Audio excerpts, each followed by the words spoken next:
Hey folks, Scott Weingart here, and this is an EMCrit We.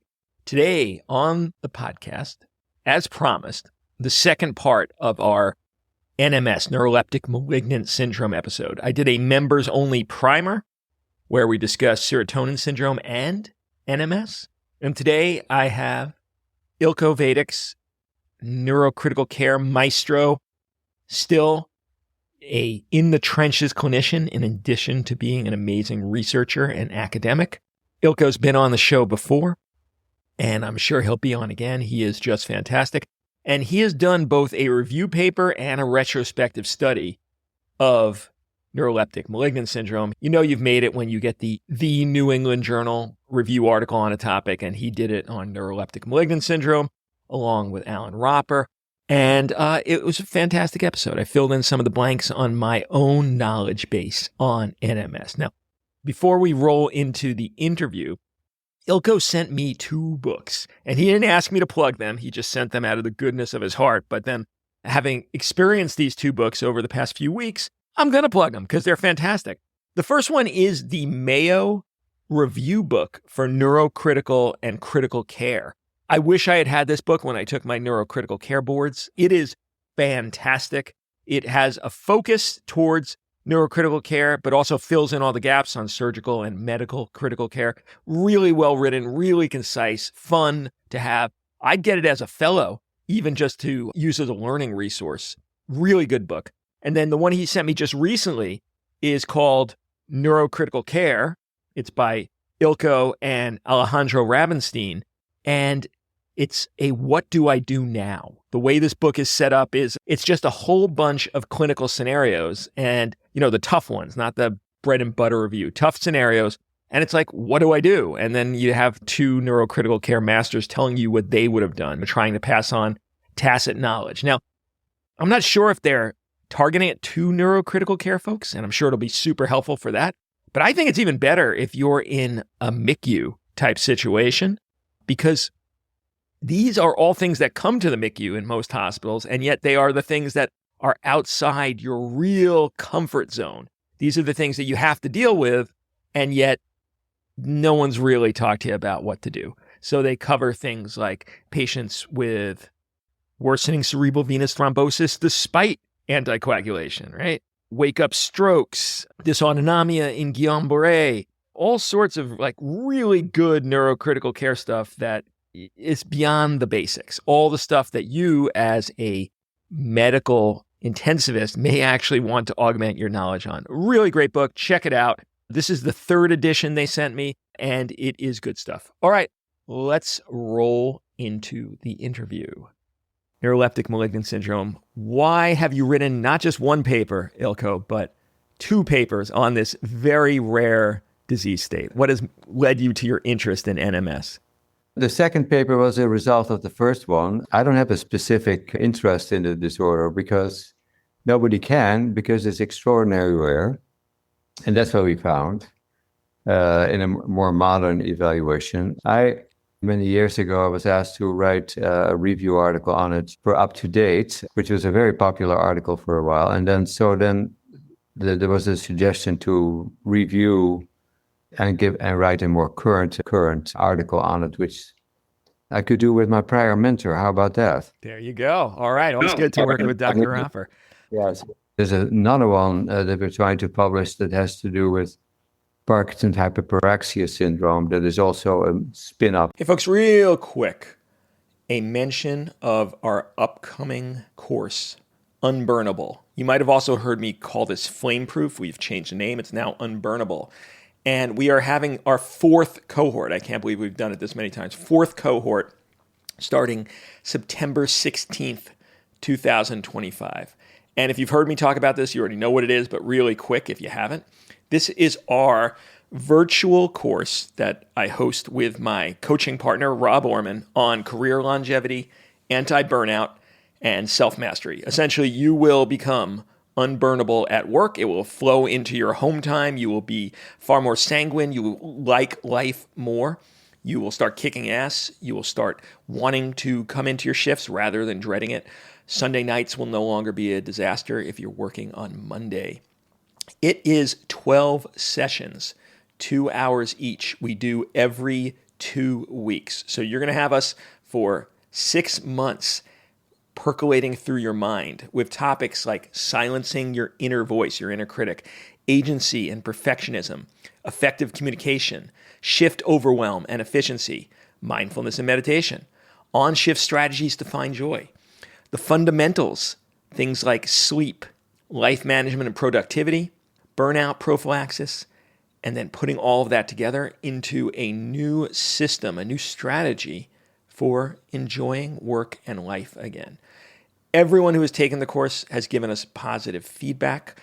For some people, it has been truly career-changing. And I think you at least owe it to yourself to check it out. If you are currently in the throes of the beginning or mid stages of burnout, then you should take this course.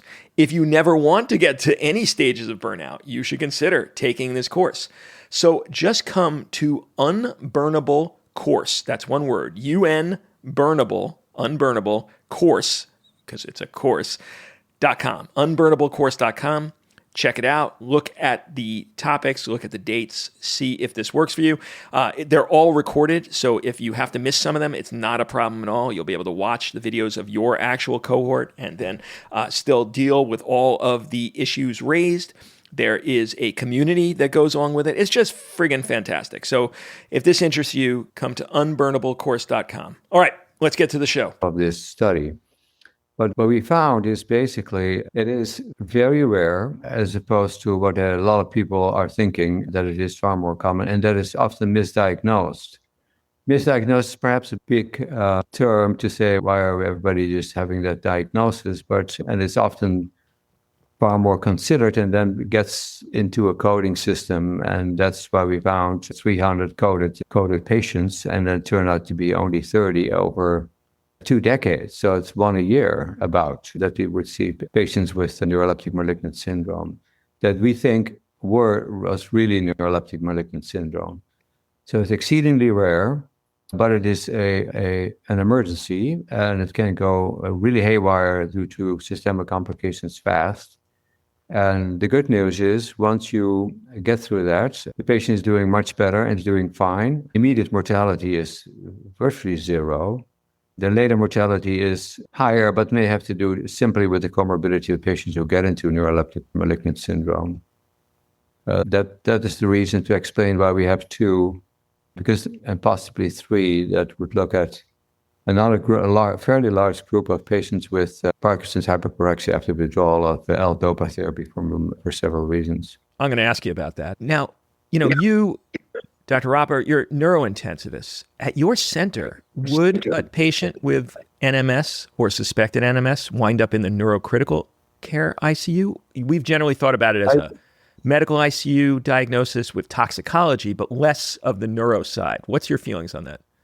I would think that most of them are in a medical ICU or are seen in a surgical ICU as a complication. In fact, of our patients that we saw, as you probably noted, a lot of them had a neuroleptic malignant syndrome following a surgical procedure. So these patients were agitated and were given, for the first time, neuroleptics and went into a florid neuroleptic malignant syndrome. Again, very rare. A lot of people get neuroleptics, a lot of them, but very few do get it, do get at least fulfill criteria that you would be happy with. And so, yes, it's probably more often. I think in a hospital, you probably would see in the emergency room the occasional nursing home patients that comes in, or the occasional patient with major psychiatric illness that comes in that just the dose was upped or was changed into a new neuroleptic agent.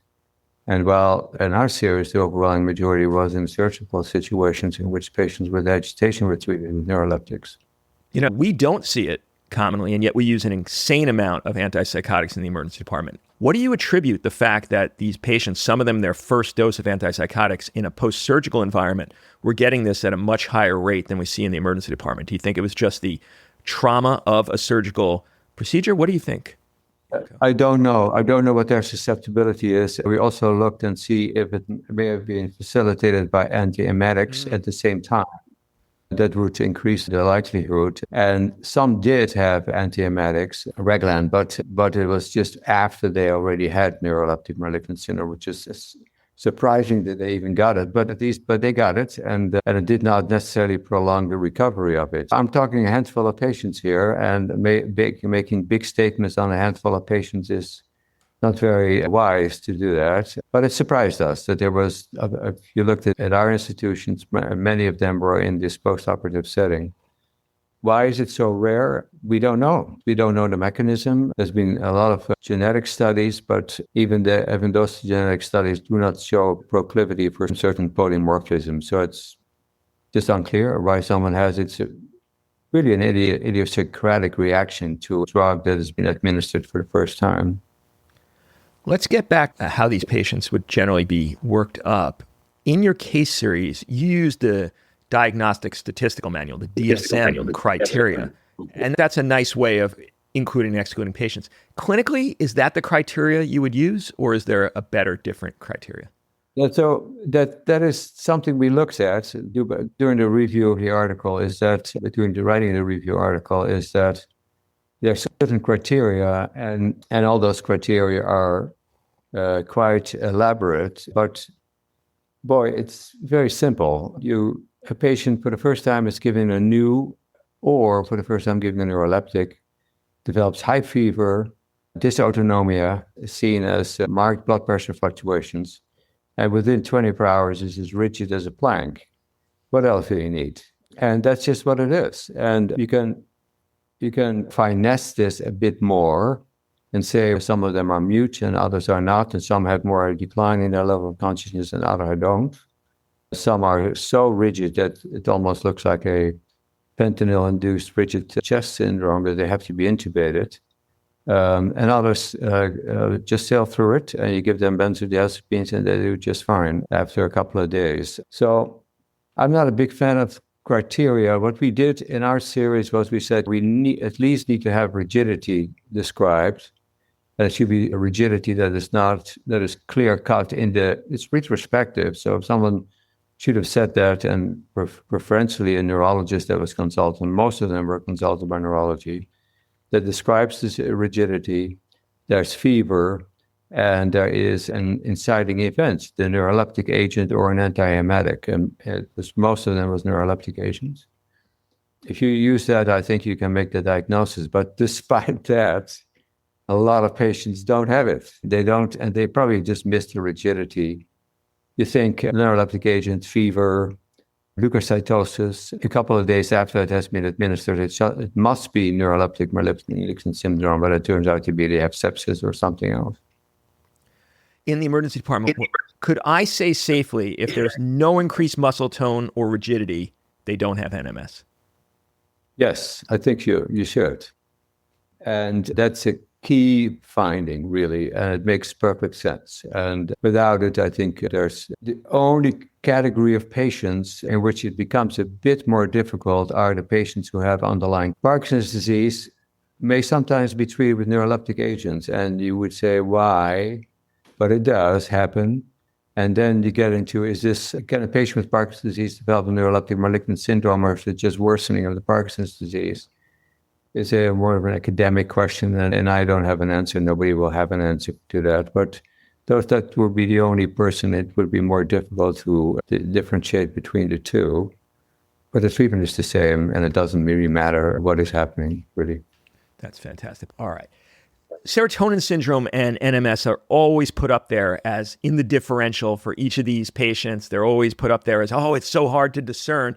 Your paper said it's not that hard if you know both of them. They're discrete. Tell me about your feelings on that, Eelco. It is absolutely not hard. It's very simple. Serotonin syndrome is caused by an SSRI or someone who is on SSRIs and have been given opioids for some reason. The presentation is completely different. These patients are, of course, febrile and maybe rigid, but they have wide pupils and are sweaty far more than patients with neuroleptic malignant syndrome.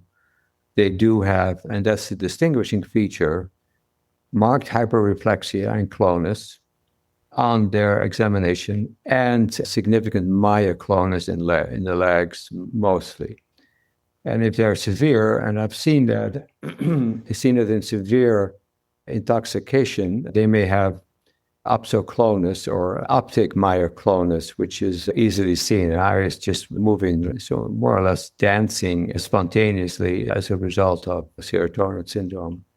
So a different agent that causes it and a different presentation because neuroleptic malignant syndrome does not have hyperreflexia, doesn't have clonus, and does not have myoclonus. And so those are completely different features that can easily distinguish between the two. Plus, it's far more common. Serotonin syndrome, we see quite a few of those patients, and it's far more likely if you would see that than a neuroleptic malignant syndrome. So it's easy to distinguish. It should be.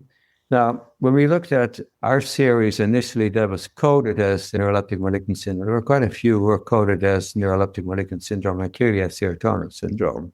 So I think people have difficulty distinguishing between the two and think, oh, this must be neuroleptic, but it's not neuroleptic, it's an SSRI. Now, I think what is a more difficult to discern set of diagnoses is a patient who comes in, they have a psychiatric history, and they present with a catatonic state. And now we need to differentiate between NMS and severe or malignant catatonia. How do you discern that, Ilko? Yeah, so it can have combinations. They may have both drugs, and that I don't know if we can even distinguish between the two. The problem is that with some antiemetics can also just cause a serotonin-like syndrome and neuroleptic malignant syndrome. So you get both. I don't think as clinicians you would be able to even distinguish between the two. There's nothing that would lead you other than just think, yes, maybe it's a combination, maybe it's not. Have a similar treatment rather than just ask yourself what really happened here. The problem that's going to be, okay, the patient gets through it, what are you going to reintroduce and what you're not going to reintroduce? That's where the problem is, not so much at the initial diagnosis. And that's something to be said, and we'll get to that probably, yeah. All right. Let's talk a little bit about treatment of NMS. When would you, as someone in the neurocritical care unit, pull the trigger on intubating one of these patients? They have rigidity, they have a fever. A lot of their symptoms would be more easily managed if they were able to be intubated and sedated. So what is your trigger for protecting the airway, Ilko? I think if someone has a progressive rigidity and you can see that the mechanics are getting problematic, I would think that there's no need to postpone it any longer. I think about it, of the small series that we had, there was about a third of the patients had to be intubated. So the majority does not need to be intubated. But once, as I say, the bellows start to fail, and simply because there's no movement, I think you're asking for trouble, and you probably will end up into an emergency intubation if you don't move ahead quickly. And indeed, as you said, you can, with that, have the opportunity to give a lot more benzodiazepines without that potential concern that you're over treating with benzodiazepines and the patient has to be intubated for another reason. When do you pull the trigger on dantrolene?